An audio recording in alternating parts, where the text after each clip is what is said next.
The CEO Cybersecurity Breakfast aims to foster dialogue among industry leaders like ourselves on strategic approaches to dealing with pressing cybersecurity challenges. Today is the fifth, and the theme is the CEO's Strategic Edge, bridging past wins with future cyber visions. The chairperson of the board, Engineer Charity Basaza, my colleagues, the board members present, our keynote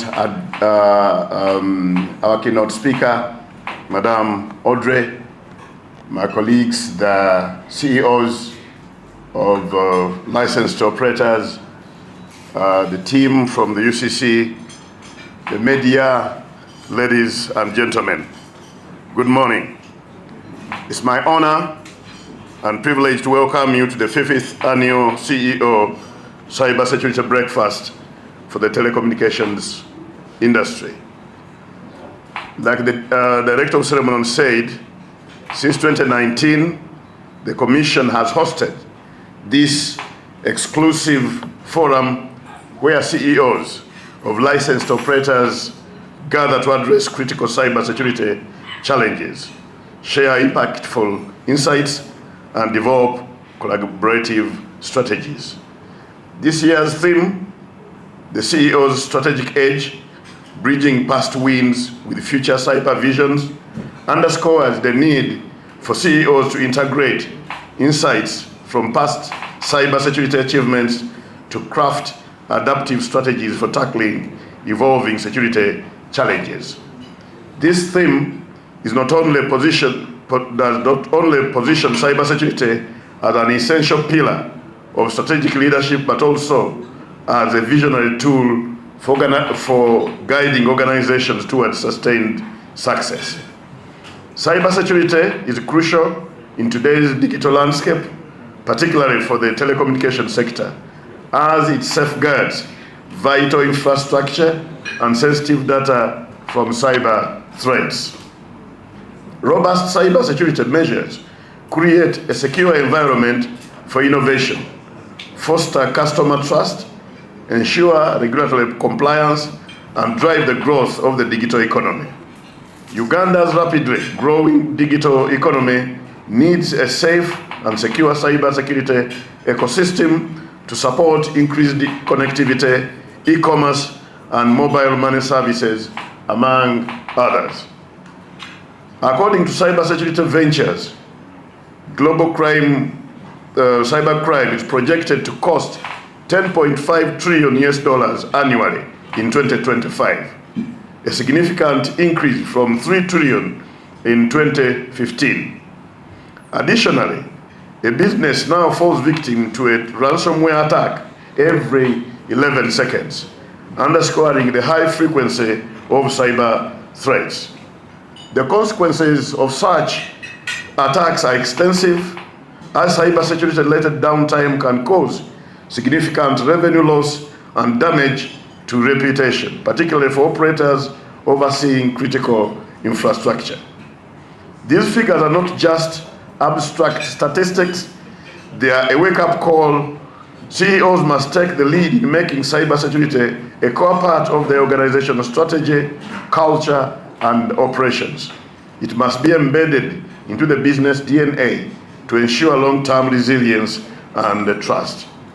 The National Development Plan 4, recently launched by His Excellency the President, positions ICT as a foundational enabler of Uganda's socio-economic transformation.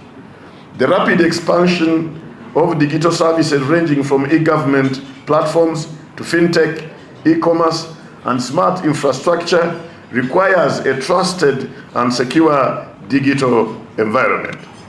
As we continue to embrace digitization across all sectors, cybersecurity will increasingly become an essential factor in this growth trajectory.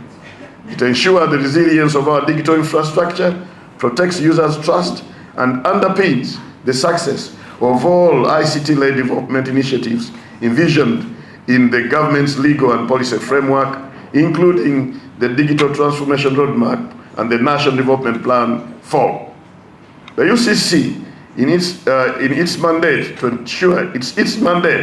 ensure a secure and resilient communication sector. Recently developed minimum cybersecurity guidelines that every licensed operator will be obligated to implement. These guidelines are not mere recommendations, they present a national baseline for securing critical infrastructure, protecting consumer data, and mitigating sector-wide risks. As CEO in the sector, your leadership is crucial in ensuring that these guidelines are effectively transitioned from policy document to practical implementation across your operations. Compliance is not merely a box-ticking exercise. It reflects your organization's commitment to risk management, stakeholder trust, and national security. To reinforce this effort, the Commission will be actively conducting follow-ups to assess the status of compliance and readiness among all licensees. Furthermore, guided by the UCC's communication sector cybersecurity strategy, each operator is expected to take full responsibility for securing their infrastructure, implement appropriate technical controls, establish strong governance and oversight, and ensure continuous compliance with Uganda's cybersecurity laws and regulations. The Commission will continue to support and strengthen your efforts and capacity by conducting cyber drills for technical teams where top performers earn internationally recognized cybersecurity certifications. This initiative is essential in buttressing the sector's incident response capabilities and mitigating cyber threats across the sector. These collaborative efforts are critical for maintaining trust in the digital services that support Uganda's socio-economic transformation agenda. As we move on, I urge you to 1. Prioritize implementation of the minimum cybersecurity guidelines. Make it part of your executive agenda.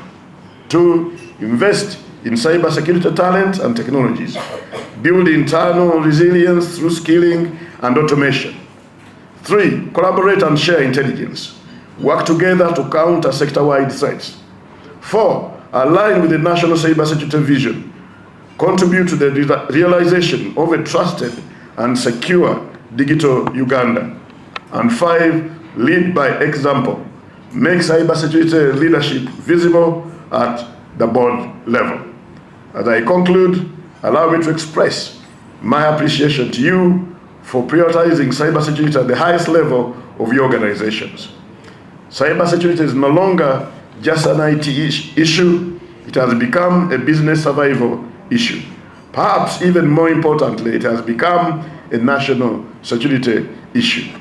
Therefore, as leaders, our strategic edge lies in foresight, commitment, and collective action. Let us bridge our past wins with the future cyber visions. It's my hope and conviction that we will leave this event with a greater resolve to adopt more proactive, resilient, and robust security postures as we work together to safeguard our digital ecosystems and national infrastructures from the ever-evolving cyber threats. Let us take pride in our progress, but more importantly, let us confidently connect our past successes with a secure, forward-looking digital future. Together, we are stronger and safer. I thank you.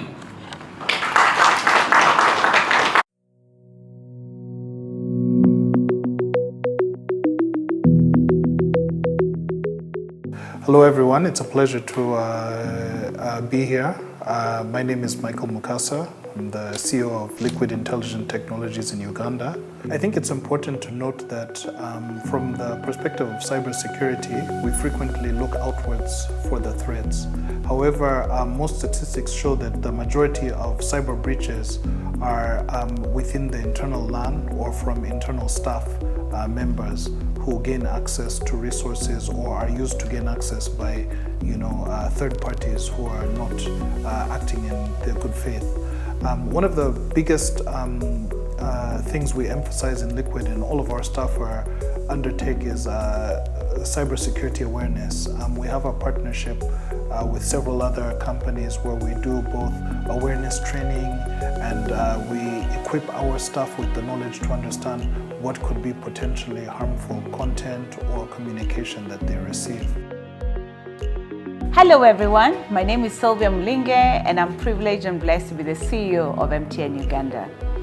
Today we've been part of a conversation that has been happening about cybersecurity hosted by a regulator, the UCC.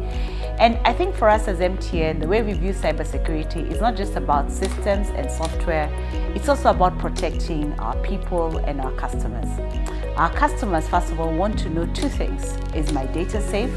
And is my money secure with you as MTN Uganda? That's the reason why we are working every day to make sure that we're able to keep that trust that we have earned from our customers over the years.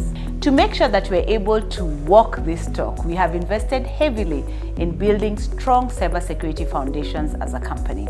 First of all, through our Aspire program, which is now critical in terms of helping us to be able to drive a culture that ensures that security is no longer something that we add at the end, but it's something that we build in from the start. So part of the conversations that we have as we're coming up with new projects, developing new products for our customers, cybersecurity then features either at the beginning, the middle, and the end of it. But at the end of the day, cybersecurity does not stand alone. It goes hand in hand with data privacy. That is the reason why we recently completed a 3-year project, which we called, rightly, Project Guardian, which is focused entirely on strengthening how we protect the personal data of our customers. Because we know that trust isn't earned through words, it's earned through action. My name is Nicholas Mbonimpa. I'm the CEO for Reno. Looking at the communications sector, we come in it as the provider of services, digital services for education and research in particular.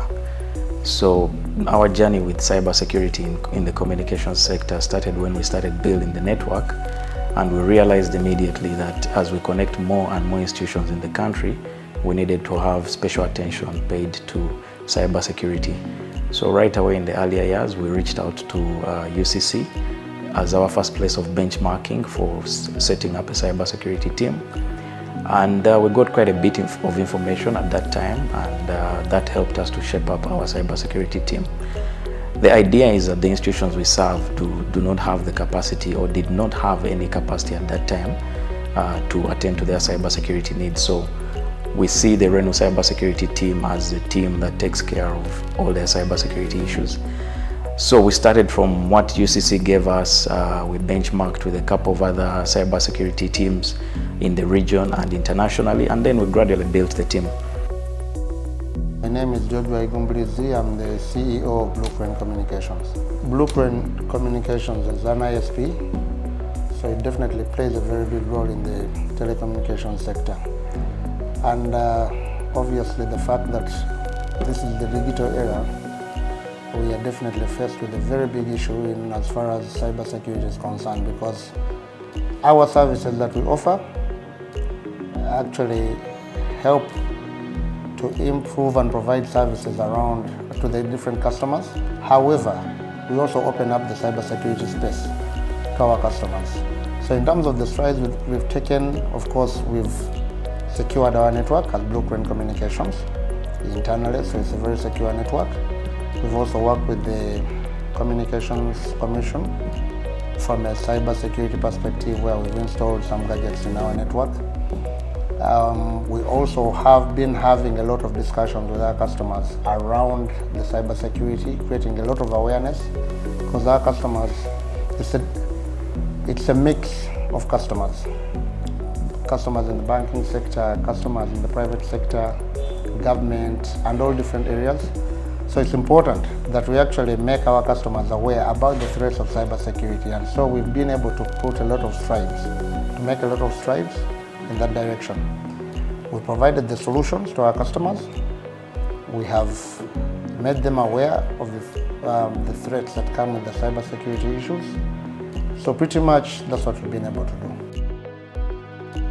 Hello everyone, this is Sominder Sahu, Managing Director at Airtel Uganda. As a leading digital service provider, Airtel Uganda always believes that cybersecurity is fundamental to our success and customer trust. And in recent years, we have invested a lot on cybersecurity, be it cybersecurity threat or threat detection. I think we have invested a lot. One of the things is recently what we had launched is anti-spam. We are the first telco, in fact, in Uganda, who launched AI-based spam detection tool. So which in fact can detect all the spam SMS what customer get in their mobile, and so that they can be vigilant about the unsolicited SMS, and basis that they will be always secured. And because the brand, we always believe spam always leads to scam, and that's why we try to protect our customers from all the spam SMS. And in future also we will come with spam calls, anti-spam calls, so that we can detect calls which are suspected spam calls, but that will be in future. It's important that UCC plays a role because UCC is the link between the private sector operators and the government of Uganda, and we believe that cybersecurity is a collaborative endeavor in that information sharing of threats and threat responses is very critical. UCC's facilities for sharing information and also for providing digital forensic analysis to private sector and government is a very welcome intervention, and I believe that also the training and simulations that UCC is doing for the market to be able to have the next generation gain the skills that are necessary to have good cybersecurity in Uganda is also something that we really appreciate at Liquid. We'd also like to be able to contribute our own experience and knowledge from our Pan-African operations in about 13 different African countries that we can actually also share with the market here, and thereby have a robust collaboration both with our fellow private sector companies as well as with the government of Uganda.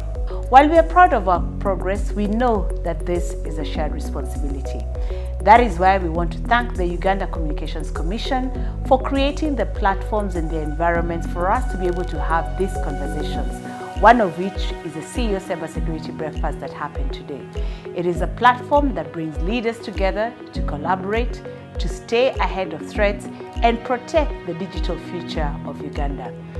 Looking ahead, one of the things that we as a company aspire to be able to deliver for this great country is to deliver the digital progress of Uganda. Why? Because as you've heard me often say, everybody deserves the benefits of a modern connected life. As we continue to work on this, we must embrace technologies like 5G and digital financial services. And as we do this, the risk in terms of ensuring that we protect our customers' data and secure that data will continue to grow. But I also believe so are the opportunities that will now be available to our customers. We will therefore invest in continuing to keep our customers safe, because in so doing, we not only ensure that they live a connected life, but they also live a protected one. Together with you and everyone who is with us in this journey, we truly remain unstoppable. The Cybersecurity CEO Breakfast, for starters, one, I want to commend the Commission for this, because whenever I attend these sessions, it's a cross-section of players, not only in the communication sector, but also in the banking sector, who are also affected because of this digital era, and many other sectors. So the fact that the Commission brings together different players, telecommunications, banking, it would be good to also add insurance and many other guys that deal with, first of all, data, because all the cybersecurity issues are around the data. So if it's not secure, there's an issue. From a CEO perspective, unless you're really technical, you will not appreciate the real value of investing in the cybersecurity space. Because at the end of the day, at CEO level, you look at bottom line. And cybersecurity is not something you're going to invest in and actually see money coming. So with this kind of events and sessions, it has opened up a lot of other CEOs' minds to the fact that this is a very important issue, though you will not see the money coming in, but you're actually securing your networks and the businesses at large. In terms of the future, we have to really make sure that our networks are very safe. Of course, technology keeps changing, things keep evolving, so we have to also evolve with the technology. And for me, I really think it is a topic we cannot really not look deeply into.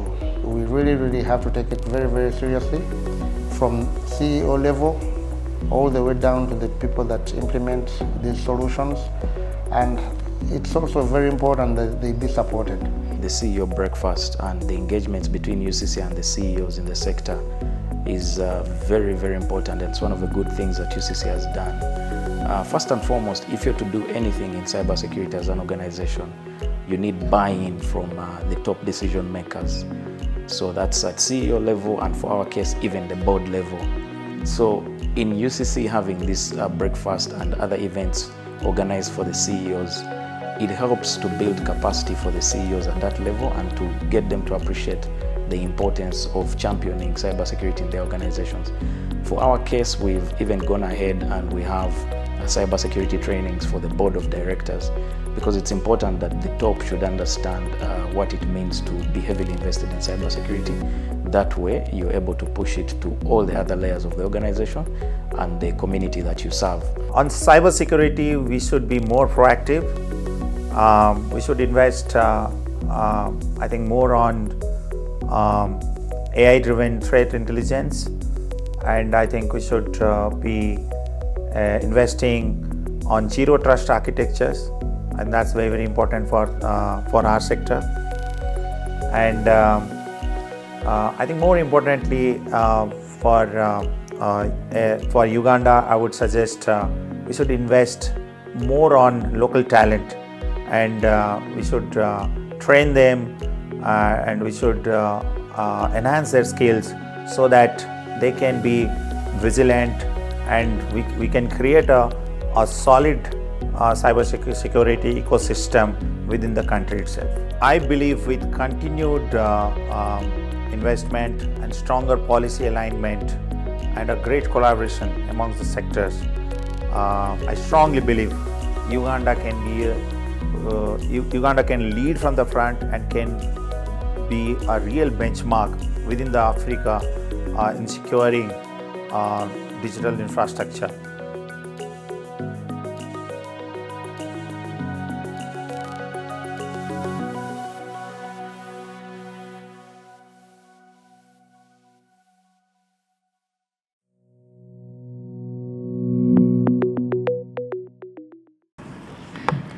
Good morning, ladies and gentlemen.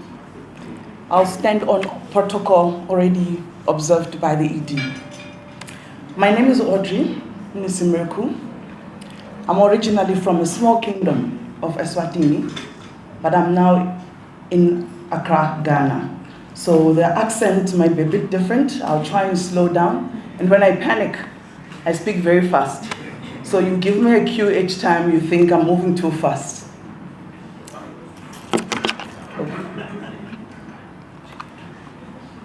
There were times when building towers meant you owned the sky. Today, building the networks means you must defend the invisible. In the world of 2025, it's not who builds faster that wins. It is who defends smarter. Allow me to reflect on your previous wins. Uganda's telecommunications sector has achieved extraordinary things. You connected a nation.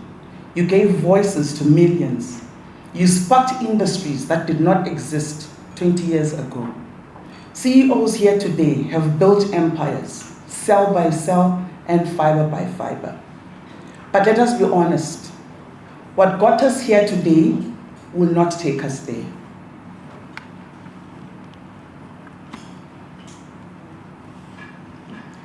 Today's cybercrime has evolved faster than our defenses. We face threats created by not only guns, but by algorithms. Not by soldiers, but 17-year-olds with laptops. The telecommunications sector now faces the highest cybersecurity risk exposure after financial services. Welcome to the new battleground, cybersecurity. Let me tell you about a leading telecommunication giant, not in Uganda, of course, but in the Gulf. They dominate the market share. They have millions of users and a strong digital presence. One Sunday morning, they woke up to a chaos.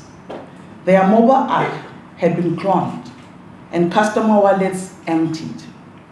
Fake promotional offers were blasted to over 60,000 unsuspecting customers.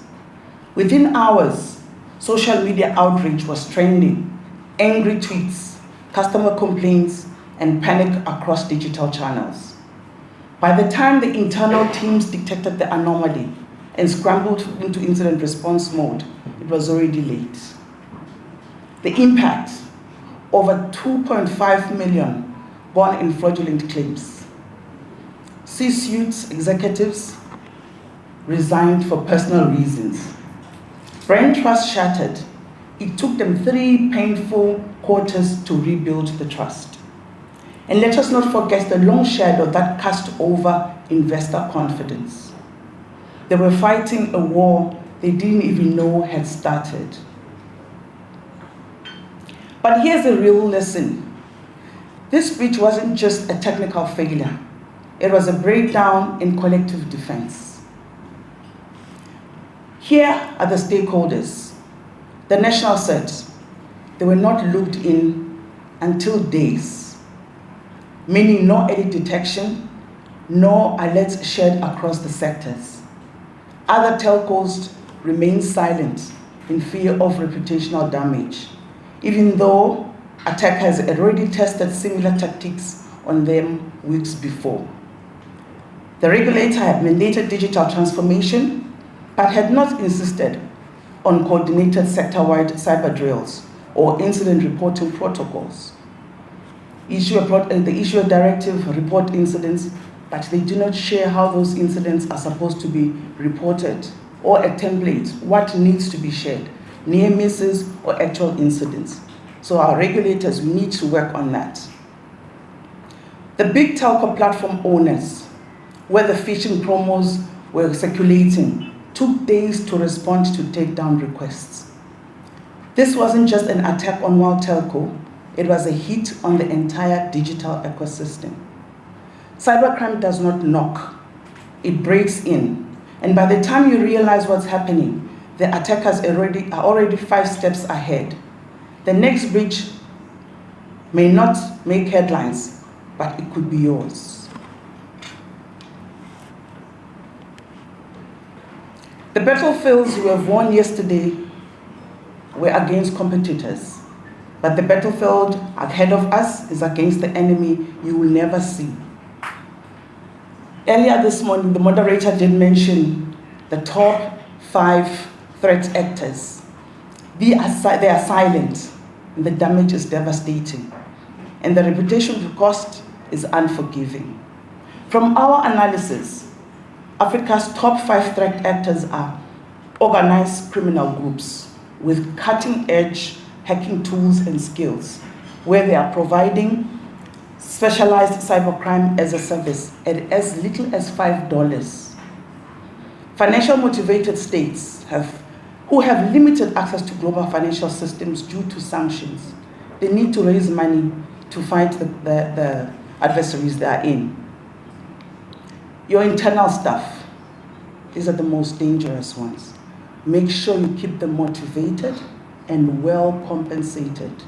The same tools used by the adversaries are the same tools that they use to train your internal staff.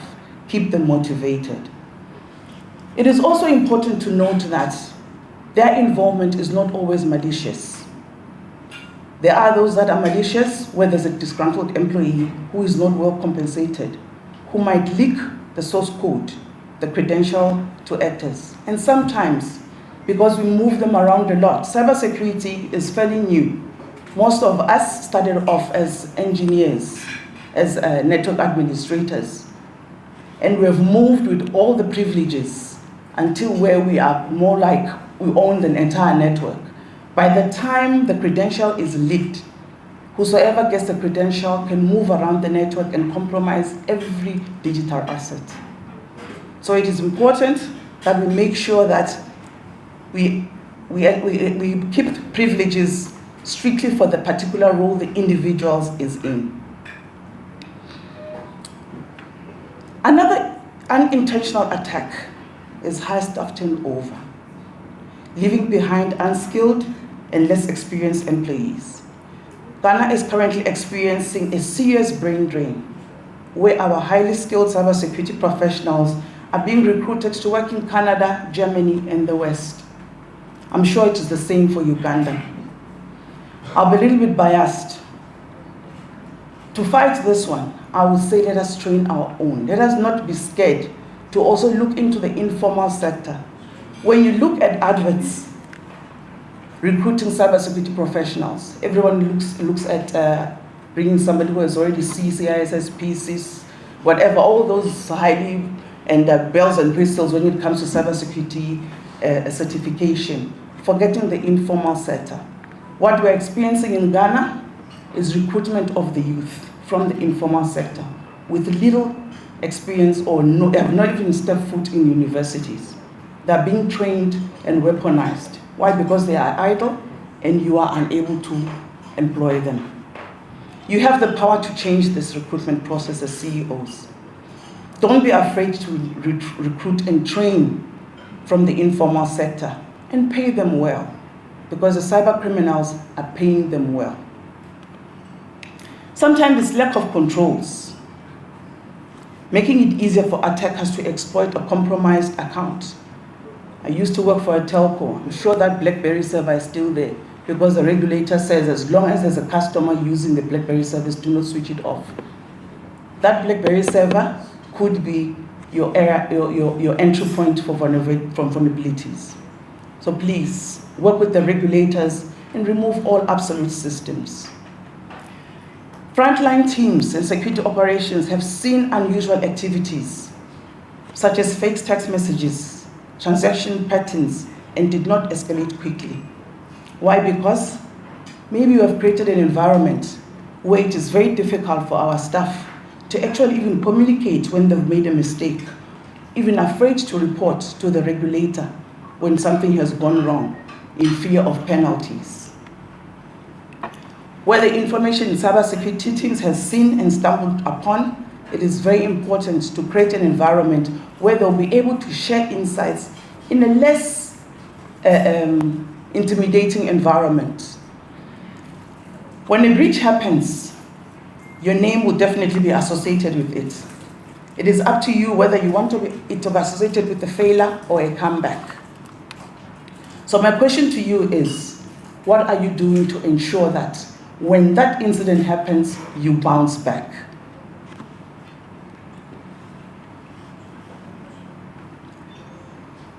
Previous speakers have already mentioned, cybersecurity is no longer an IT department's task. It is a boardroom conversation. It is a CEO KPI. 3 powers of a modern CEO must command: visibility, know every asset exposed to the world before attackers do; vigilance, monitor your digital perimeter 24/7. Threats and attackers do not respect office hours. Respond faster than the attacker can spread. The faster you detect and neutralize, the less expensive it becomes. Uganda's digital economy is poised to skyrocket. As telecom CEOs, you are not just running a business, you are shaping national resilience. When a telecommunication fails, the country trembles.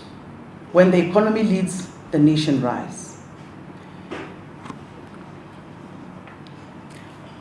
Africa does not need more giants that fall when they are tested.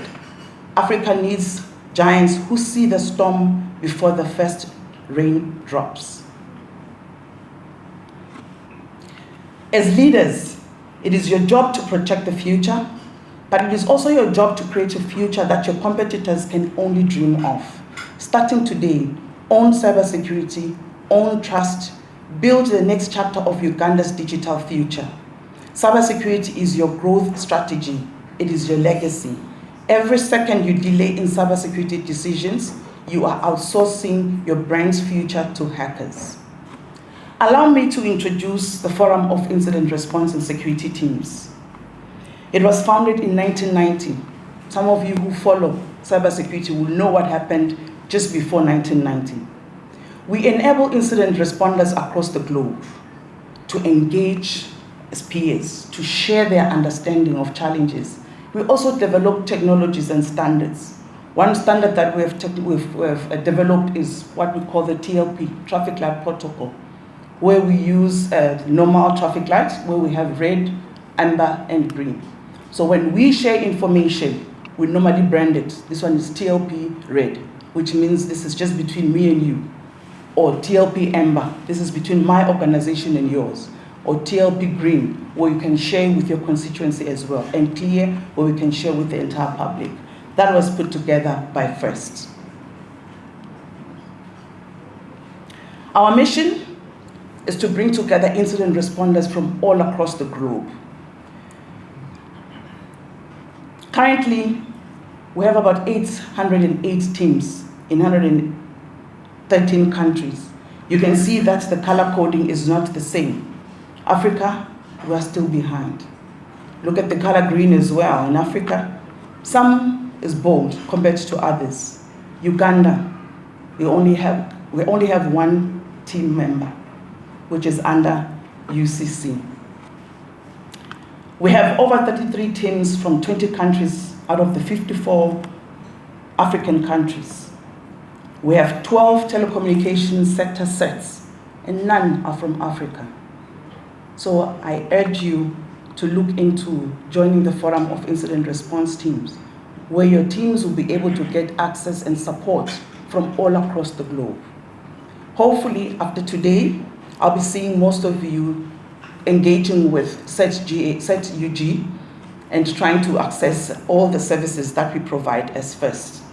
There's an African proverb that goes by, if you see your neighbor's beard on fire, you go and draw water so that when the fire draws near to you, you put out your own.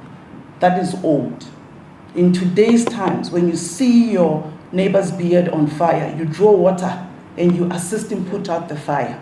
Because if you wait until the fire gets to you, the fire might engulf you and might not be able to survive. So let us all draw that water, and when we see that each and every sector or any player within the ecosystem needs help, we pool resources and we all assist. That is what we preach at FIRST.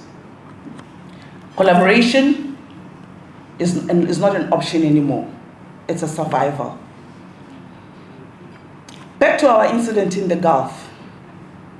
Imagine if we had this in place, Forum of Incident Response Teams, where a platform of team players all across the sectors and countries exchange real-time intelligence, mitigation strategies, and lessons learned. FIRST members do not operate in silos. As I was going through the video by our CEOs, there's one thing I noticed. Everybody is doing their own little small thing in their small corners, thanks to UCC that we're able to bring them together. You need to collaborate.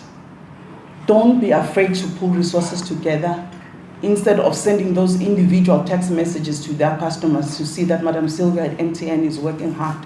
Pull resources together, because immediately you see a text message, you think there's a problem at MTN. That's why they're sending us this problem.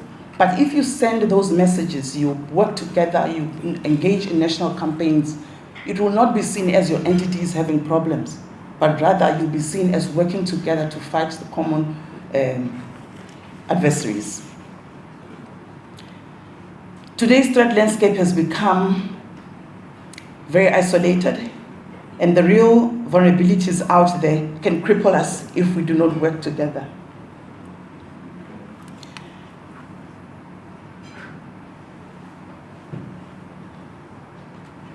There are quite a number of benefits for joining FIRST.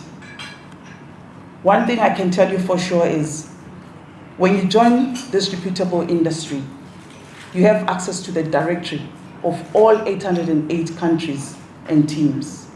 I remember when I joined the national CERT in Ghana, one biggest menace was online child sexual abusive material. Taking down that material was very difficult.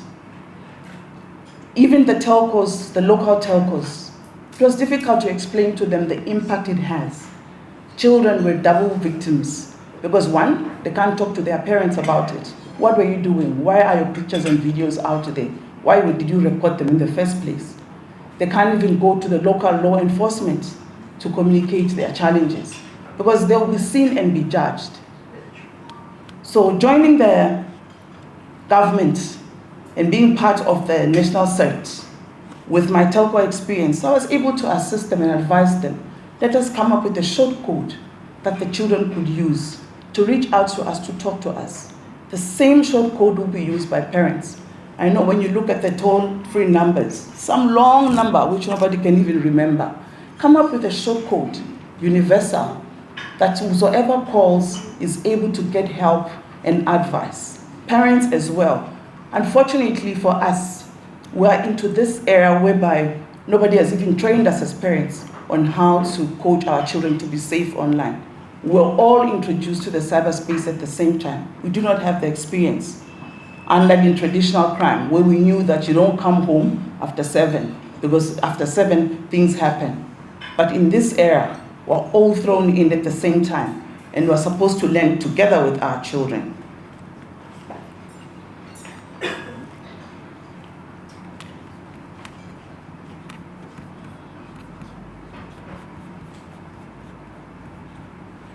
I'm happy to share that UGCET of the Ugandan Communications Commission is a full member of FIRST.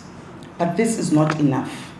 Uganda needs more sectorial computer emergency response team. Its members also need to participate in computer emergency response teams activities, setting up the SOCs, and to handle intelligence shared by UGCERT. The banking sector, for one, in Ghana have collaborated.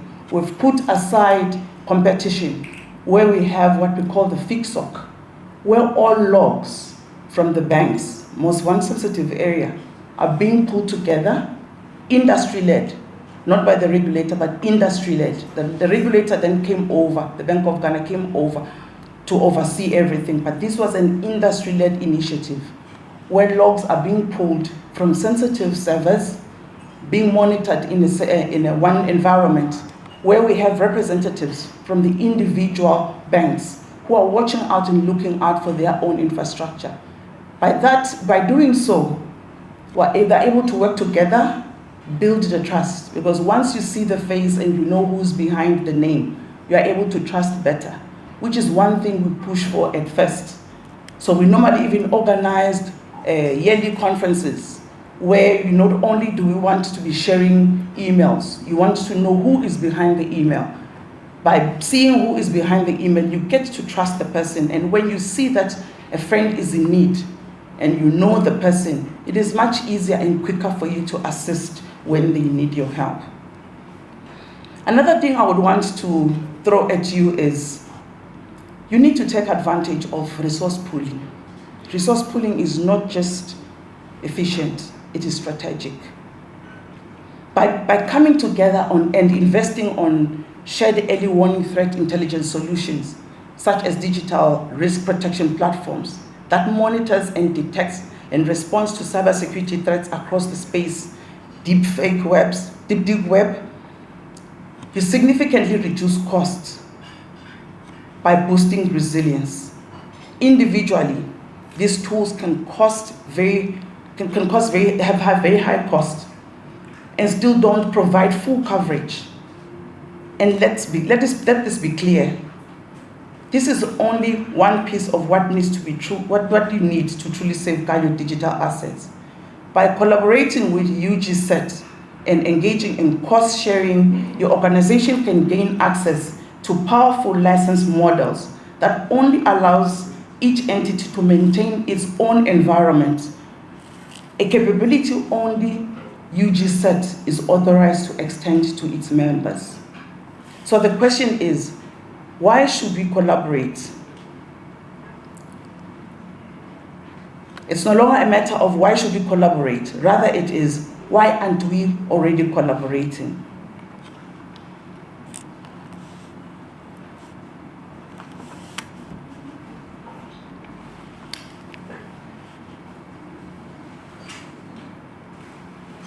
There are quite a number of tasks that the UGCET has been tasked with.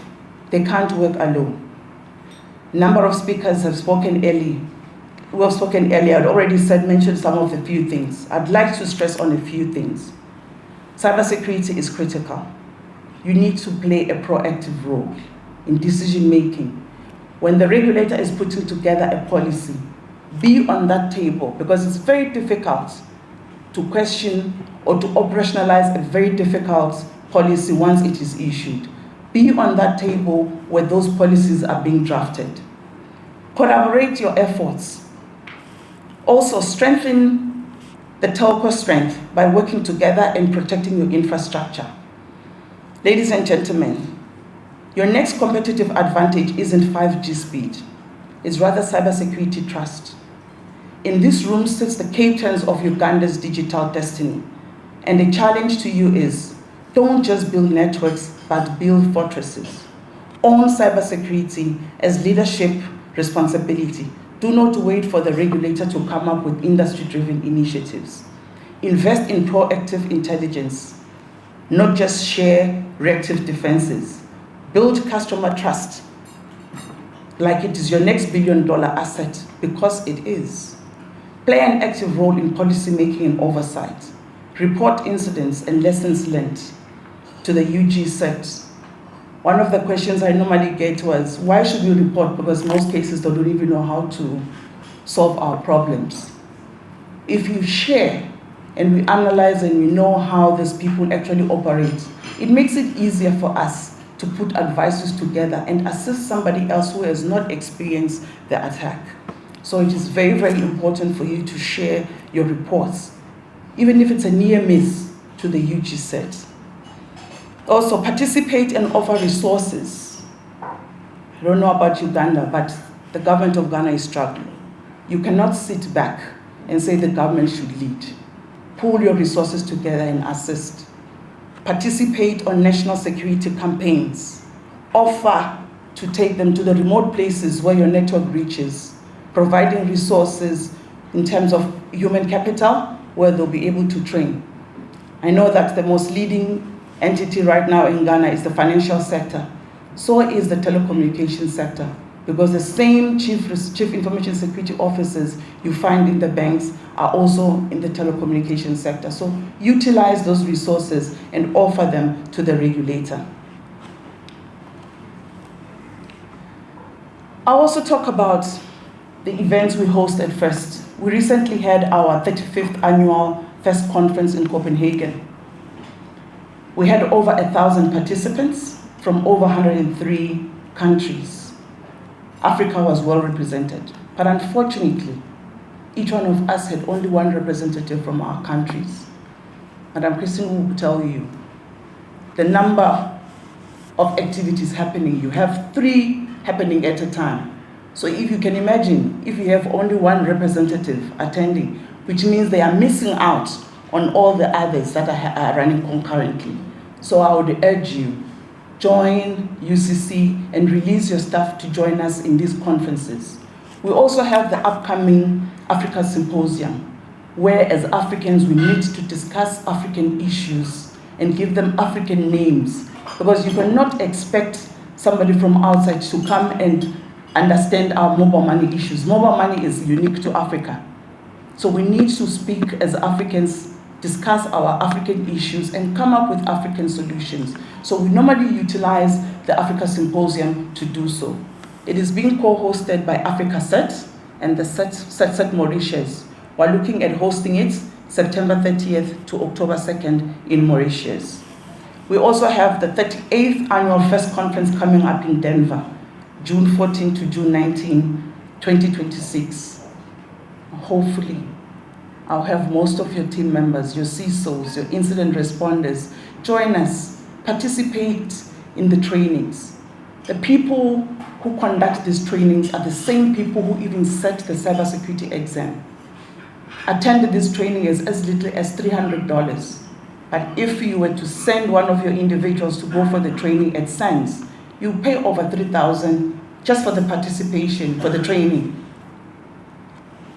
plus the flights, accommodation. But at first, we ensure that the first 2 days of the conference, you have access to cutting-edge training for as little as $300. And you also get to meet your peers and you connect with them, and you're building the trust amongst ourselves. I know there are quite a number of questions about FIRST. I will not talk a lot. I'll allow a few questions from the floor so that I may not have covered everything, but if there are any questions, I'm here to answer them. And if you have future questions, that is the email address you can reach us on to help build your country's resilience. Thank you very much.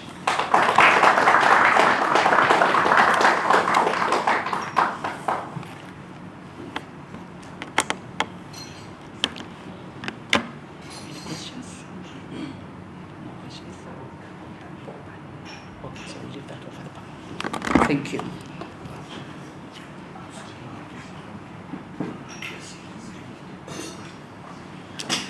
A round of applause for our keynote speaker. Certainly questions will arise, but we do have some space at the end after the panel to host the questions, so kindly hold on to those questions. Their time will certainly come.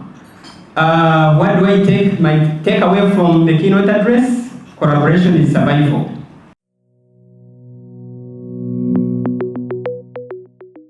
And gentlemen, all protocol observed. Yeah. A lot has been already said since morning from the opening remarks of the ED and the keynote address.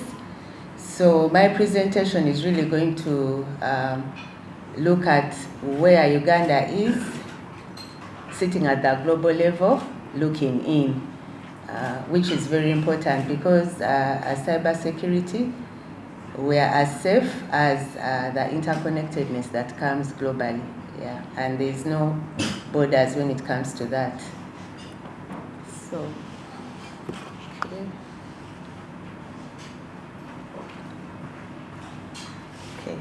So Uganda already has frameworks in place, and many of us may know, but reputation is good. We have the National Cybersecurity Strategy 2020 to 2026 and the Digital Transformation Roadmap, which runs up to 2028. This is aligned to the Digital Uganda vision, but also we know that we now have a new development plan, and cybersecurity is critical. Sometimes we take this for granted, but those of us who have been in the sector for long know that there was a time where ICT, even as a name, did not feature in the National Development Plan. Now, let alone cyber security. So for us to have cyber security as a key pillar, that alone says that from the political perspective, there is an aspiration before we get into how we are doing. And that alone means that we can have those conversations at the highest level in the country, under the ministry, who are the policymakers. And so when we are talking about these issues as a sector, even as CEOs, as SMEs, when you talk about these issues, they are not far away, they are well understood. And why also this is very important, because the driving of digital transformation, and I saw the video, I think it was from MTN, where they say they think cybersecurity at the beginning, the mid, and the end, means that as you drive your digital transformation roadmap, you're also inherently looking at the security aspects, which is good. And especially that we are bringing on young demographics. Uganda is a young country. We are bringing on children to join this. We want them to be safe from the beginning. From the global perspective, we have the International Telecommunications Union.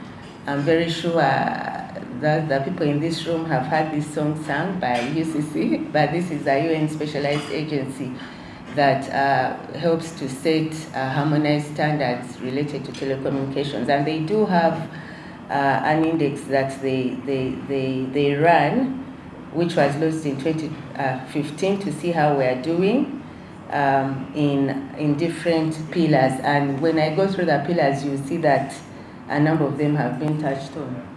So it's a 5-tier system, and it categorizes countries in those 5 areas, depending on whether you are a role model, whether you're advancing, whether you're established, evolving, or you're just starting out. And this is very critical because it helps us at a country level. You may be doing alone, I'm going to underscore the issue of collaboration. You may be doing well, yeah? Those of us, I'm sure CEOs here have nice houses, but I don't know about your neighbors, eh? I don't know about your neighborhood. So what usually happens when people find that their neighbor doesn't match their house, they shift, yeah? They shift to another neighborhood where they want everyone to speak the same language. It's unorganized estates and all that. But sometimes you don't have control over that. You have to go through the road that has potholes. You can't be on an express highway all the time. So it's very important to know how we are doing. So this global index classifies commitments of countries globally, and I think this is important also for investment and CEOs. You want to be able to know how is Uganda committed to all this, yeah? Where are they? And we look at the legal. Everything starts with the law. I think legal people, yeah, we need the law. We have the technical aspects, organization, capacity development, and cooperation, and those are the scores. So Uganda, we are not doing badly. We are establishing ourselves, building foundational cybersecurity frameworks. So, and this reflects a middle stage of cybersecurity, but I thought I should also highlight that we are doing the same with our neighbors, because you are safe as your neighbor, but that was what also that means that we can speak the same language at the EAC level to pull ourselves up. Okay. Yeah, so those are the different measures, the different pillars. Okay, this is a bit, you may not be able to see it from where you are, but just to delve into Uganda, where we are doing very well. Our relative strength is in technical measures, organizational measures, and cooperation measures. There is potential growth for legal measures and capacity development measures. In terms of the legal measures, we scored in that index 16.4 out of 20. And most of us know that we have the cybersecurity laws. We have 5. We have the laws, which we all know, the e-transaction, computer misuse, e-signatures, the Data Protection and Privacy, and also the Anti-Pornography Act. Those have different aspects.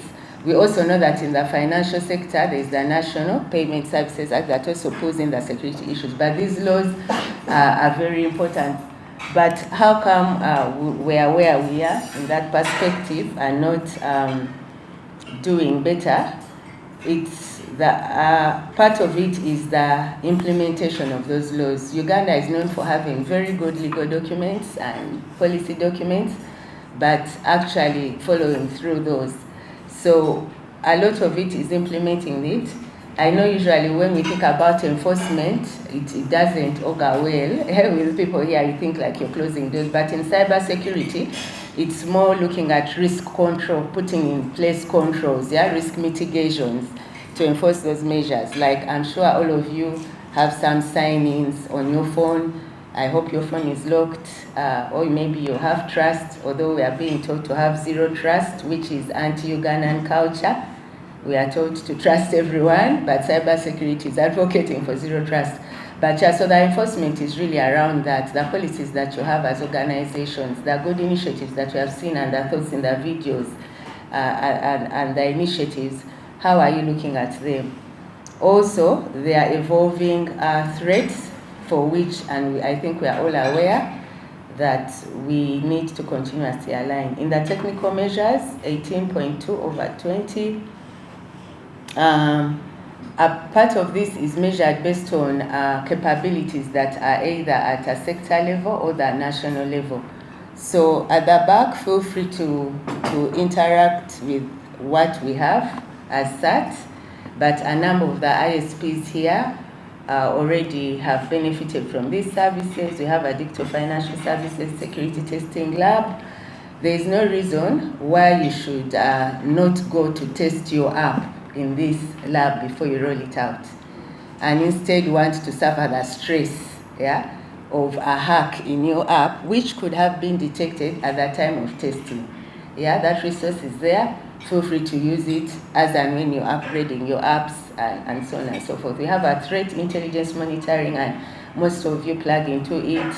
We have sensors, honeypot.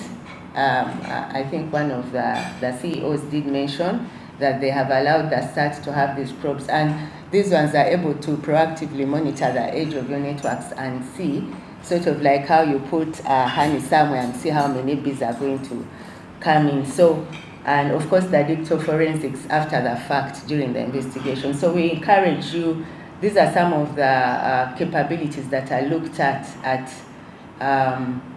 a global level in a country to see whether actually you have what it takes to detect, manage, and respond to incidences. We need, though, to have more of these also at industry level. The keynote speaker did mention that, Audrey, beyond what the STAT may be offering. In other words, the UGSTAT is not the start and stop of what you can do when it comes to capabilities, and I think we know that. So it was uploadable to see the initiatives from the CEOs within their organizations, but collectively it would be good to begin to see, for example, what information sharing is there between an internet service provider, regardless of whether the pipeline is telecom, fiber, or something else, because at the end of the day, the thieves are looking for the path, the data and where it's going. Standardization is good because it brings assurances and trust that you're all using the same standard. And I think we know this usually when you're integrating your networks or when you have third parties, you want to see, I saw in the video, one certificates being displayed to say that you have a cybersecurity professional. People usually look for, let us see their certifications, their CISAs and all that, because it brings assurances that you have the competences and skills to be able to undertake this. Those of us in Uganda who have been reading the series of the Katanga murder, okay, I find them intriguing. It's just the way it's being investigated, but part of the piece was the forensics, and the forensics people were being quizzed, about the exhibits and all that. So standardization is very critical, so that even your evidence and your investigation can actually be relied upon. And so we should not take this lightly. I will note those are there for us to know. I think here among them that came out recently, and I would like to thank the board. Oh, it's not moving? Oh, sorry, I'm moving here. Sorry. I'm on that slide. Key among them, our board recently adopted the minimum cybersecurity guidelines, which we consulted with the sector, and you did give input to them. These ones, really the basis and the motivation is that we have a harmonized standard of looking at cybersecurity and what we are doing, and to sort of have a guideline, a checklist for you to say, okay, if I say I have cybersecurity, where am I at? And so we hope that once we shall publish the document for you, that you begin to see where you're doing, how you're doing, and UCC is aware that we are at different levels, and so we shall be doing like a 6-month glide or waiting to see how that is operationalized. So please do make use of this when you do receive them. And what we lack, and the keynote speaker also talked about the issue of childline protection. You know, we sweat and stress in this realm of cybersecurity. Those of you who have cybersecurity experts, they will tell you that it's highly stressful, while nothing is happening, and even should anything happen. But I think more so for the future generation, and we have a role to play in protecting this. Otherwise, we shall leave pipelines, networks, high-speed networks with no people, or with people who cannot interact with them. And so we lack this at a national level, strategies that home in and look at childhood life protection. I'm also looking forward to seeing more innovations that speak to the children, even in our sectors, when it comes to some of the things we do, whether you're fighting spam or and so on and so forth. Coordination has been talked about, coordinating at a national level. We have different agencies, ministries, but being able to coordinate and have even, whether it's with Anita Yu, who looks at the e-governance services, or different agencies in the financial sector, there is room for improving such coordination so that we can be able to respond. September 9/11, when the World Trade Center was bombed down, so part of the investigations that came was that, and I watched a documentary after, was that there were different information was known by different agencies, yeah, but it was never shared. And so sharing of information and coordination is very key, and it actually does help, yeah? However small it may be. For example, our UGSAT releases on the X handle, and some of you may be monitoring it, vulnerabilities that arise issued by different agencies, maybe saying there's a gap in this equipment, please patch up.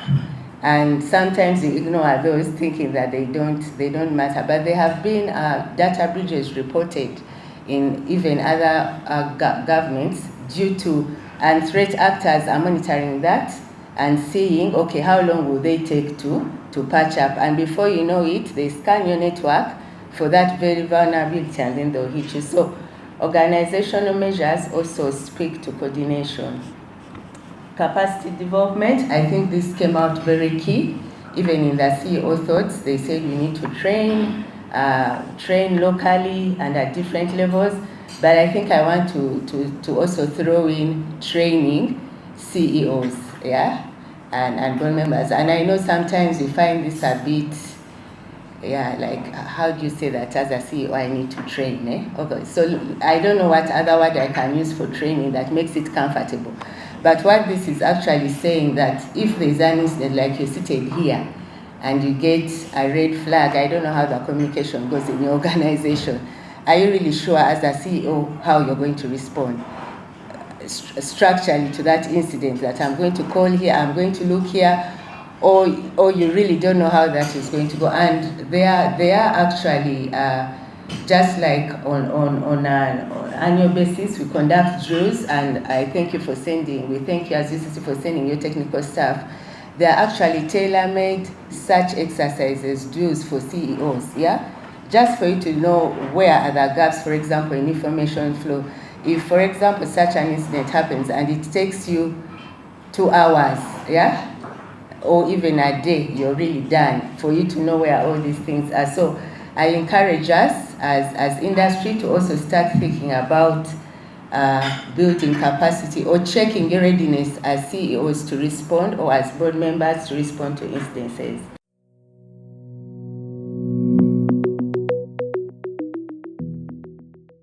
Where I'll start from for all of them. Just briefly, for all the people here, I think I'll start with Mike, and the rest will also answer the same question.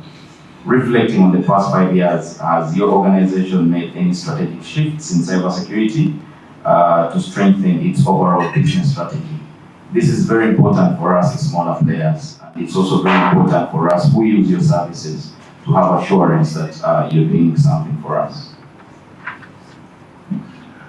Thank you so much. The time frame of your question matches very closely with the time frame of our efforts as Liquid. In 2020, we had a strategic shift from being purely a telco to being a technology provider, and in that we created a dedicated division for cloud and cybersecurity, which is called Liquid C2. Liquid C2 operates in parallel and in cooperation with our telecommunications networks to provide the cybersecurity that people would look for. Specifically, I can talk about, we do have a dedicated security operations center. We have it in 3 locations, in Nairobi, in Johannesburg, and in Cairo. And this monitors our network 24 hours, 7 days a week, 365 days a year. In addition to having a dedicated security operations center, we do what we call network scrubbing, in that all the traffic coming onto our network, both for our consumption and for our customers, is filtered. And we do cybersecurity screening of all the traffic on our network, as well as our customer networks. We offer this as a service to our customers. So if you're a smaller customer and you would like to have what I would call a clean pipe, we can provide that to you as Liquid. So I think there are many other things we do. In addition to this, I think AI is an emerging field where, as one of the speakers said, you're not really dealing with a human, you're dealing with a computer program, and you can't predict the outcomes or what kind of actions it will take. So this is something we're also looking very closely at, and we're starting to, I guess, internalize and understand how to deal with this threat as well. Thank you, Mike. I think Christine can spare you this session because you spoke a lot already about what UCC is doing. So Sylvia, briefly. There's been quite some investments that we have done over the years. A critical part of the CapEx budget that we have every year is spent on IT, specifically in terms of building up the security architecture and putting in place the infrastructure that protects the business. And the reason why this is important is because we believe in the era that we're in, as has been clearly painted by our keynote speaker today. The kind of wars or warfares or battles that we're going through are really different.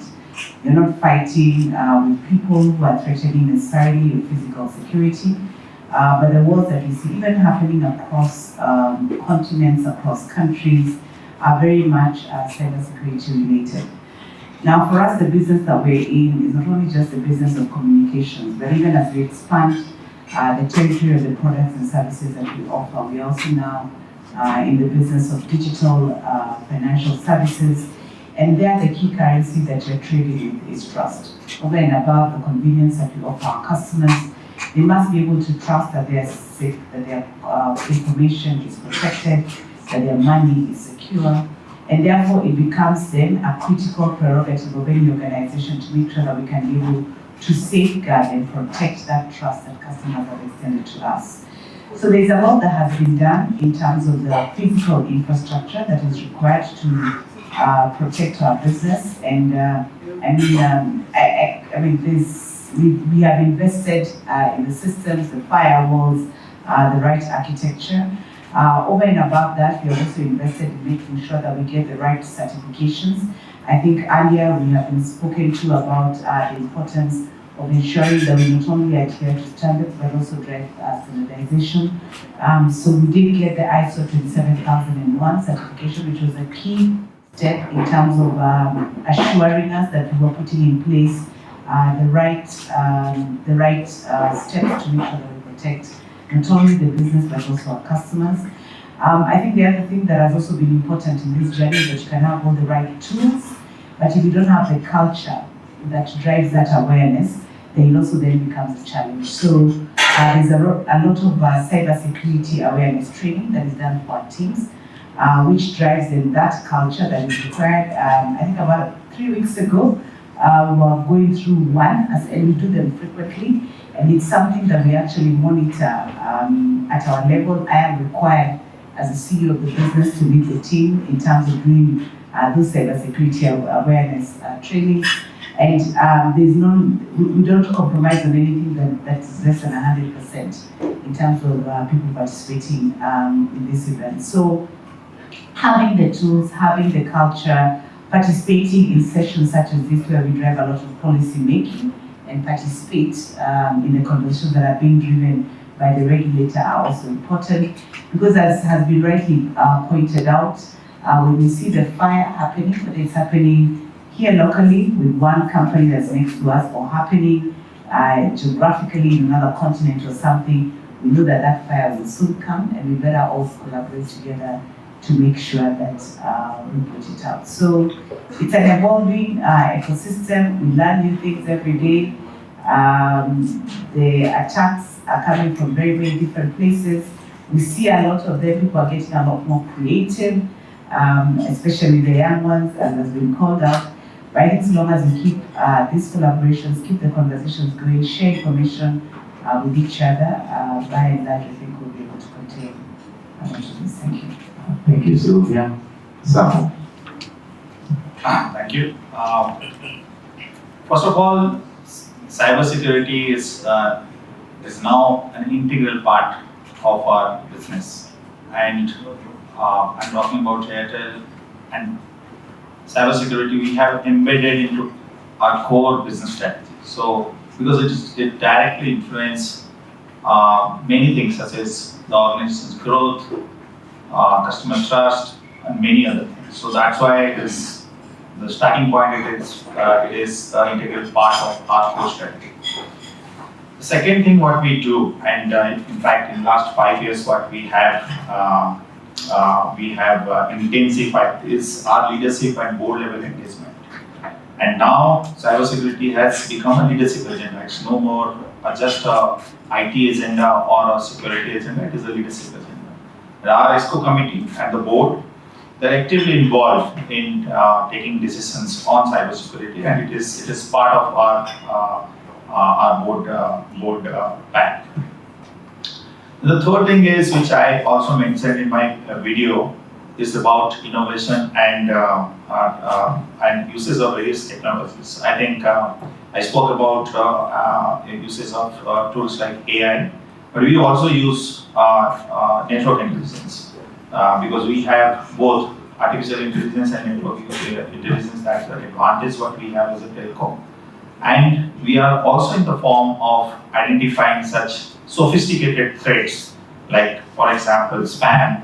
And there are many such things what we can do with this technology, and we can actually have a secure system. Then the last thing I think most of the speakers have spoken about is, which is very, very important, because that is about the human-centric security and how can we really train people. And that's why we have ensured that cybersecurity is a mandate training program within Airtel Uganda. So every employee it's mandated to have this cybersecurity. So that's one mandate we have already ensured, so that everybody has a basic knowledge. Like somebody has also mentioned about cyber drill. We also do our cyber drill within the organization, so that everybody is aware of all these things, because it starts from the staff itself. Lastly, I think which is very important as an industry, I think collaboration and communication amongst ourselves is very, very important. I'm very happy that we have this culture and we are collaborating amongst ourselves. We are sharing our best practices amongst ourselves, so that we can, as an industry, how can we make it more secure.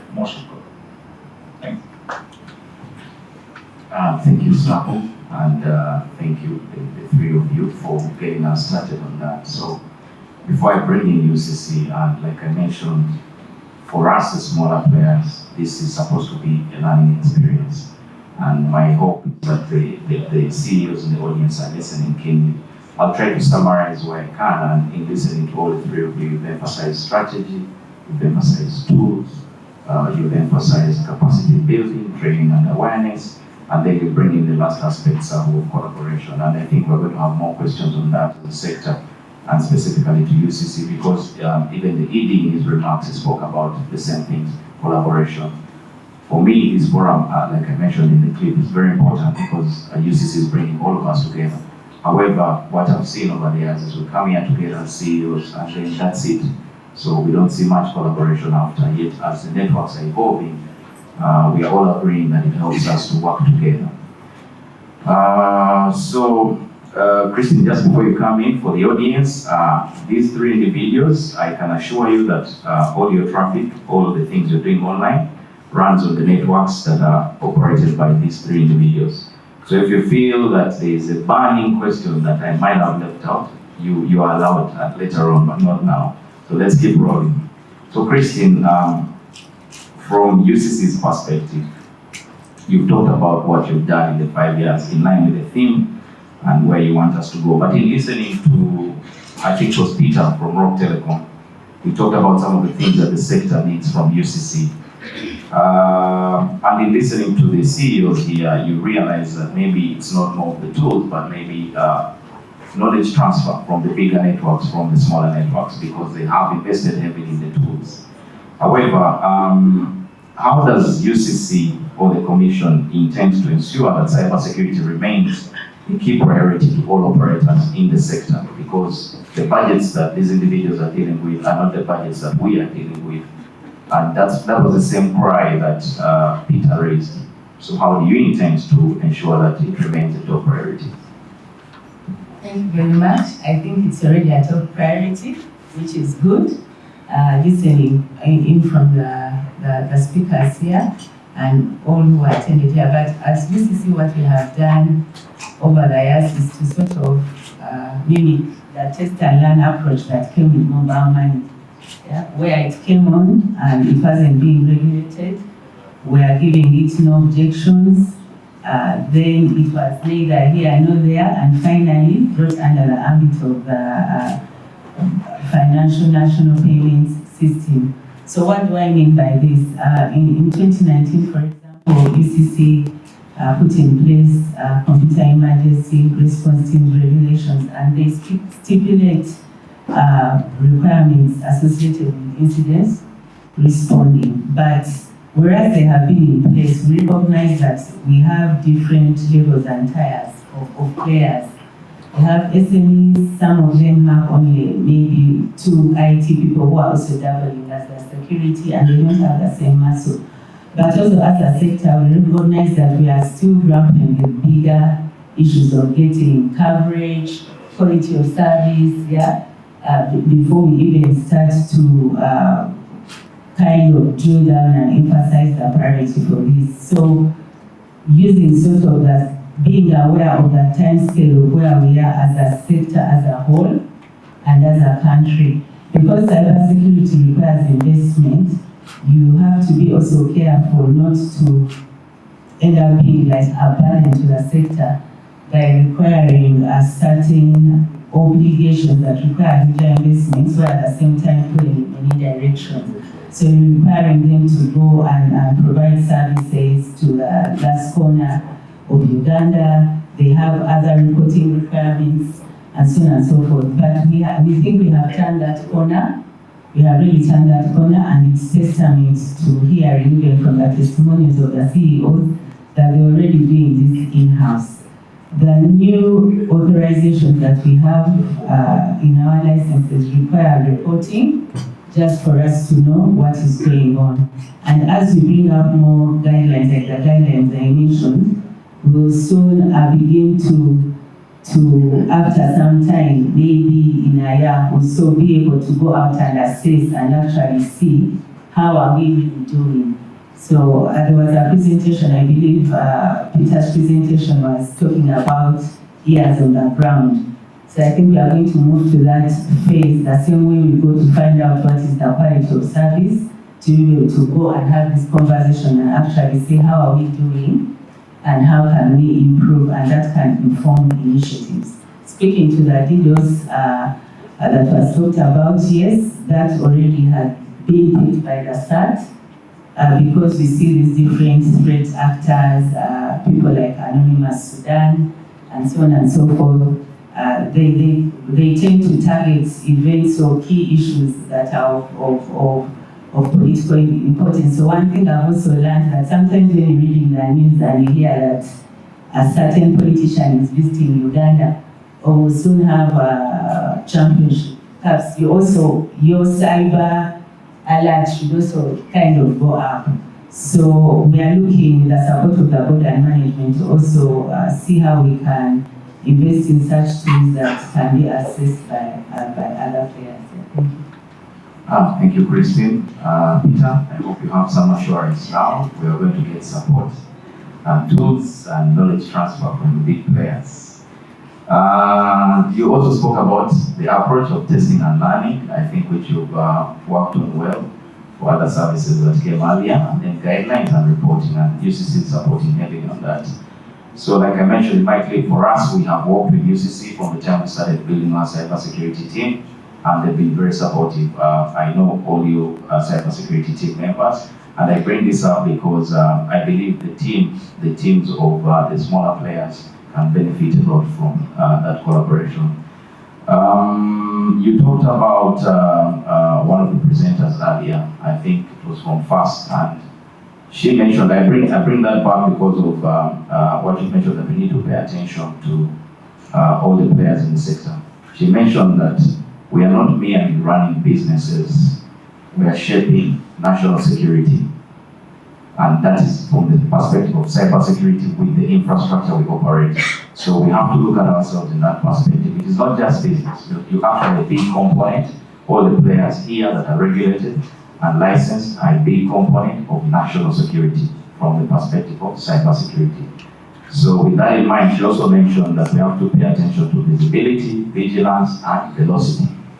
How do we see what's happening in the cyberspace? How vigilant are we as CEOs, and how fast can we react? Now that takes me to my long-term friend, Mike.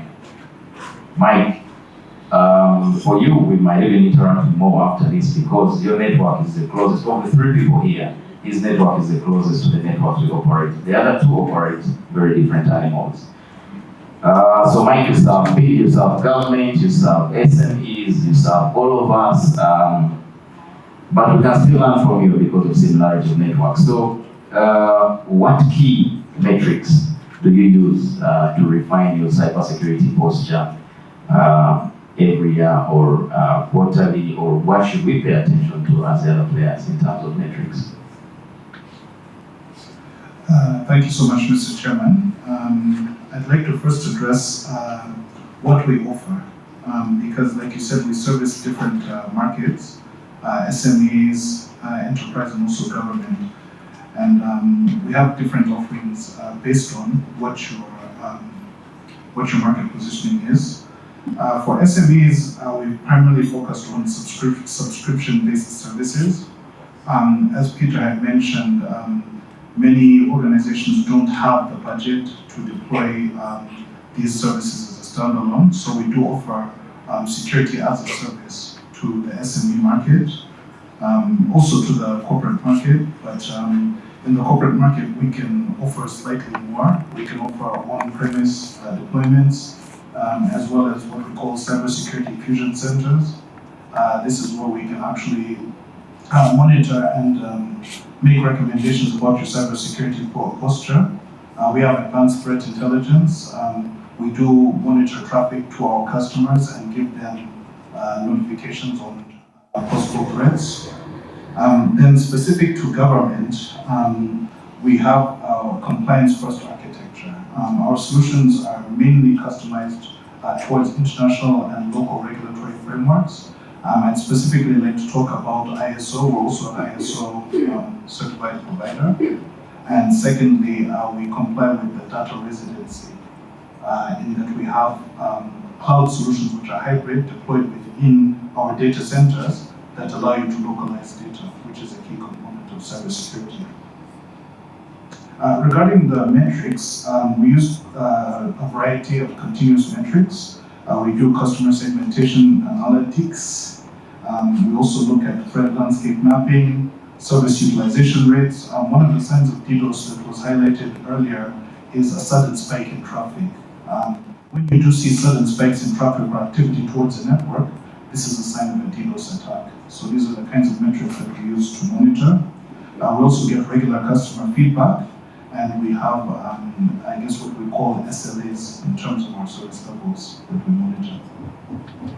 Thank you, Mike. I hope the players that are operating similar networks have taken notes. It's quite informative. So I move back to Sylvia. Sylvia, in the clip we listened about the investments you've made. You also spoke earlier about the investments that MTN is making in the sector. However, from anyone who's budget constrained, we always have to pay attention to sustainability of whatever we're doing. I guess for you too as well, because it doesn't mean that you'll spend money aimlessly just for the sake of it. So, and you have many solutions. You run from the mobile services to mobile money, those are the major ones, and so many others, and you serve all of us. So how has cybersecurity played a role in ensuring that these transformations that you've talked about are secure and sustainable, most especially sustainability? I think it's just probably a shift in terms of the way we view cybersecurity. Previously, security-related incidents were mainly handled possibly from a reactive perspective, where you are looking at probably you've experienced an incident and then you're now beginning to figure out how do you respond to it. But today, the key thing that we're doing, either for our partner ecosystem, or the way we design our products and services, or the way we look at our customer processes, they are designed with security in mind. And therefore, even embedding that mentality in terms of the way those who are responsible for driving innovation or building out the architecture that serves our customers and the infrastructure, having that mindset where you're constantly thinking at every step of the way, how are we ensuring that we are not in any way opening up an opportunity for a threat or attack to happen, has been a critical kind of paradigm shift in terms of the way we approach this. If you think about the world that is a lot more collaborative today, not only in terms of how we deliver services to customers, but even in terms of how we interact with businesses, with governments, it's important that the design is built into it, because you never know where the threat is coming from. So right now, MTN operates in a group of companies. There's a lot of, as I think somebody mentioned earlier, there's a lot of shared infrastructure that we have, which is part of not only enabling best practice, but also ensuring that we're able to also be cost effective in terms of how we do the investments. But then that also brings a risk, because you could possibly have an attack that happens in one part of the world of MTN or one part of the companies that we have here in Africa. And because we are all part of probably the same cloud or something, they're not all following the same standard protocols and ensuring that you're holding up the same level of standard. That could infiltrate into other markets. So while there's a lot of gains that you make in terms of driving this kind of collaboration, the deployment of cloud and all the advantages that comes with it, I think the key thing is also to make sure that you're also at the same time also investing in policy enforcement, which is critical. You're also making sure that we are driving end-to-end encryption, which therefore then protects the data. When you interact with our different partners, for some of you who we have extended to you APIs so that we can be able to collaborate on the innovative products and services that we're taking to the market with you. You know that the security protocols that are required to be upheld are very critical, because one of the biggest risks that we have and that we have seen also coming through has been from third party, whether it's people who are doing aggregators. So it's therefore important that you just don't have the way you're speaking about having 2 or 3 key players who are over-investing. All of us must invest, because ultimately the place where we find ourselves as an industry is that not only just in conversations such as this, but even in terms of how we deliver services, we are also driving a lot of collaboration, right? Especially at infrastructure level, right? Because there's no need of us creating duplication, right? And therefore, then the point where you're now seeking to create competitive advantage is probably in your last mile in terms of how you create your brand differentiation, your pricing differentiation and everything. But at the back end, there's a lot of collaboration. Now, if we are collaborating and will continue to collaborate at infrastructure level, then it therefore means that we must all raise the threshold or the water level of the security that we put in, so that then it allows us to have the same kind of security kind of standards across the sector. Now that is great because it will also allow us then to be able to do that at a cheaper cost, if you look at it from an ecosystem perspective. But I think it also raises the importance of making sure that there's a similar worldview in terms of how we invest, right, and ensure that we enforce that which we have invested in, because it's our way of protecting each other. I think the days where you could exist as one big company in isolation of everybody else does not exist anymore. I know there's a lot of mention of we do not collaborate a lot. You'd actually be surprised that some, myself, Liquid, we have a lot of conversations. That we compete a lot fiercely out in the open, but we have found that there's a lot of conversations that we can be able to enhance when we collaborate. And we'll probably speak to that a bit later. And that has also helped us to even have a joint approach in terms of how we look at some of the threats that are there. How do we share information with each other? Because they might not succeed on one side, but they'll come to somebody else, these attackers or these actors will come onto the other side and try and see, if I didn't get away with it here, can I get away with it here? And that collaboration and sharing of information therefore becomes important. So in summary, I think it's just about making sure that security is integrated in terms of the way we partner, the way we innovate, the way we build, that everything is secure by design and not a matter of it being retrofitted after the work has already been done. Thanks. Thank you, Sylvia. Sylvia has touched an item that has not yet been emphasized here, and that is third-party capabilities.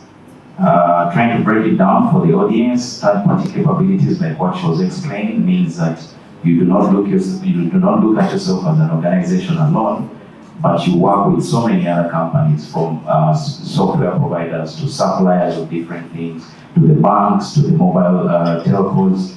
All of those people, if you're to be safely secure, have to be able to integrate to the standards of cybersecurity that you're projecting. So we have to work together, and that's collaboration. Thank you to Sylvia for reminding us that you collaborate a lot.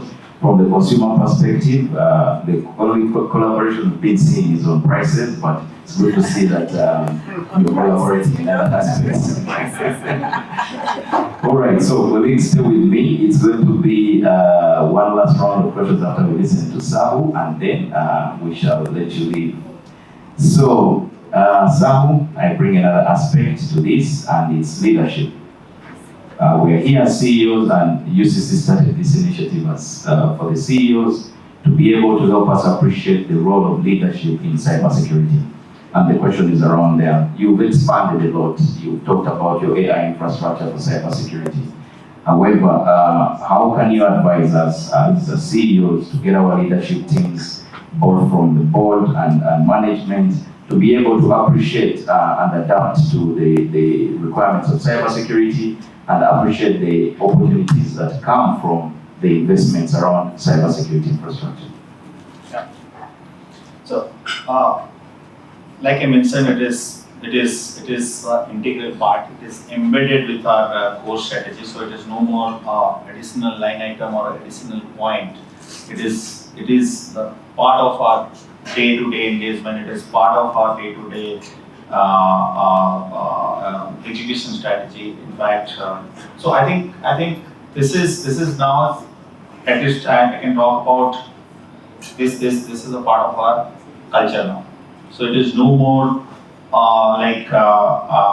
a thing which is imposed on a company or imposed on a sector. It is, we also understand this is important, and we also understand that this can only improve the trust of the customer, and this can actually fuel business growth.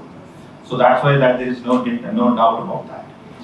Having said that, I think there are many new things which are coming, right? For example, when we are upgrading our network, it's from 4G to 5G. Now also we are introducing cloud-based solutions like CEO of Liquid also just mentioned. All these, there are many new threats which are also being anticipated, right? And because of that, we have to be always prepared for that. And that's why in our discussion, in our strategy, this is one of the big agenda is how can we create design. I think Sylvia has also touched upon, because it is not a destination, it is a challenge. That's why I fundamentally believe that this will be part of our overall strategy, and this is a journey, this is not a destination, because what we are talking today in 2025, maybe in 2026 or 27 we'll be talking something else, because the threats, the kind of problems what we will face and what we anticipate will be completely different. So it is evolving day by day, and definitely I'm very happy because I'm just 6 months old in this country, but what the kind of engagement, the kind of collaboration, what I see in my 6 months, that is really great. And I believe that it's not, obviously sky's the limit, we can still build further on it. I'm not saying that we have arrived some destination, but it is a long way to go. But fundamentally, I think 3 things what we need to really work, looking at the current situation, which is the AI-based threats, currently what we are getting. I think that is what we need to really invest as an industry. The second one is zero trust architecture. I think that's very important, because like somebody mentioned about that Uganda as a country trust everyone, but I think we have to really make the system that it has to have zero trust, so that there has to be double confirmation, triple confirmation, all kind of thing has to be there in their security system. Then third, which is equally important, and I also talked about it, which is about our human, the people who will be managing cybersecurity in future. So I was talking to a few of my colleagues. Fortunately, we have also, I found that Makerere University has a course, a graduation course or post-graduation course in cybersecurity. And that's what I was discussing with my CEO and CIO, that why not in future we should hire people from here and build local talent, so that in our IT system and in our cybersecurity, even our data protection officer what we are hiring, we should hire from the local university, local college, so that in future we can build, and so that more people, more students can come and actually join this kind of segment in the industry. So that's what I think.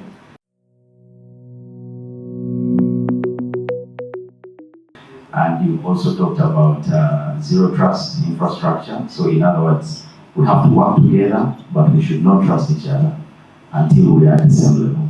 Good. So colleagues, the last round of questions, and I'll start from Christine. I know you talked about it, but just to remind us very briefly, for each of you actually, it's the same question. The outlook for your organization for the next 5 years in terms of cybersecurity, and your parting shot, very briefly. Thank you very much. In terms of UCC, we look forward to seeing more resilience in terms of how we handle cyber threats, and that means that because we are going to be getting a lot of data, it's not just threat data, but threat informed and prioritization mapped to the critical assets, because we may get to a point where you're not able to respond to everything, but at least the critical infrastructure should be protected. And perhaps something that I needed to mention is there are already ongoing discussions at the policy level to see how to reinforce the legal framework to protect critical infrastructure that enables our cyber resilience. The other is standardization. We already have capabilities, like I touched on, but ensuring that these are certified, and again, that is part of building the trust. We look forward to seeing all the players, regardless of the size, being able to adopt the different practices at whatever level they are at, making use of the infrastructure that we have. And by the way, you're free to call on our team, whether it's to benchmark or to have specific training or knowledge sharing or access to resources. But it is very important that you plug into the tools that we have given, because when you do not have data, when you don't have visibility of what is happening in your network, it becomes difficult for you to respond. Capacity building at a more national level, more of the cyber drills and testing, because the more we get that becomes a culture, then it is easier for us. It builds the confidence of the sector that I can actually do what? Respond. The same way you have a fire drill, and you're not shocked that the fire extinguisher is expired at the time of the drill. We hope that we can do that. So, in a nutshell, but also allow me to touch on the issue of human resource. It is very, very key. And just to say that there are no self-made cybersecurity experts, that they have already arrived. I know sometimes when you are looking for this talent, we think we are going to get 5-star performers. You actually need to build them, whether you build them internally from your IT teams, or you collaborate with interns, graduate trainees, and build them. You actually have to invest in them, compensate them well, and watch out for the stress levels there. Thank you.